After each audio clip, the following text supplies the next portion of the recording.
શું નમસ્કાર અને સરસ મજાના ગુજરાતનું ગૌરવ કહેવાય જે ચહેરો છે, કદાચ હજુ ચહેરો એટલો હાઇલાઇટ થયો નથી. આપ તમામ મિત્રો જાણો છો કે આ વખતે ગુજરાત માટે ગર્વની વસ્તુ એ છે કે ગુજરાતના 26 જેટલા યુવા ભાઈ બહેનો યુપીએસસી ની અંદર સિલેક્ટ થયા છે અને એમાંથી 26 માંથી એક આપણા ભાઈ છે ભાર્ગવભાઈ, અને ભાર્ગવભાઈ મૂળ મહેસાણાના છે પણ હાલ રહેવાનું વડોદરા અને નોકરી અત્યારે સુરતની અંદર assistant commissioner as a GST ની અંદર નોકરી કરી રહ્યા છે અને યુપીએસસી ની અંદર સિલેક્ટ થઈ ગયા છે ભાઈ. અને આપણી ફેમિલી આવી છે અને એમને કંઈક સારું કરવું છે સંસ્થાની અંદર. સો આજે ડોનેશન આપવા માટે આપણા સંસ્થાની મુલાકાત આવે છે અને આપણા માટે આનંદની વસ્તુ છે કે આ વખતે પણ આપણે પણ યુપીએસસી જીપીએસસીના ક્લાસીસ શરૂ કર્યા છે અને જે ખૂબ મોટું સપનું જોઈને જે વિદ્યાર્થીઓ ગરીબ ઘરના વિદ્યાર્થીઓ જે સપનું જુએ છે એ પૂરું કરવા માટે આપણે અહીંયા ક્લાસીસ શરૂ કર્યા છે.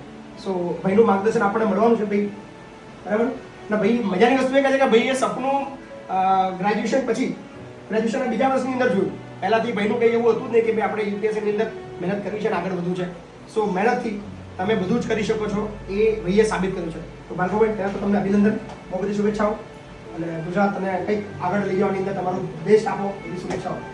So thank you. અને આખો પરિવાર આવે છે, તમારા બધાનો આભાર, થેન્ક યુ સો મચ. અને ભાઈની મહેનત તો ખરી પણ સૌથી મોટી તમારા બધાની પ્રાર્થના. તમે બધાએ બી ખૂબ પ્રાર્થના ભગવાનને કરી છે અને ભાઈએ મહેનત કરી છે. સો એનું પરિણામ આપણને મળે છે. તો થેન્ક યુ, કોંગ્રેચ્યુલેશન મારા ભાઈ, થેન્ક યુ. સો ભાર્ગવભાઈ ચહેરો યાદ રાખજો અને ટૂંક સમય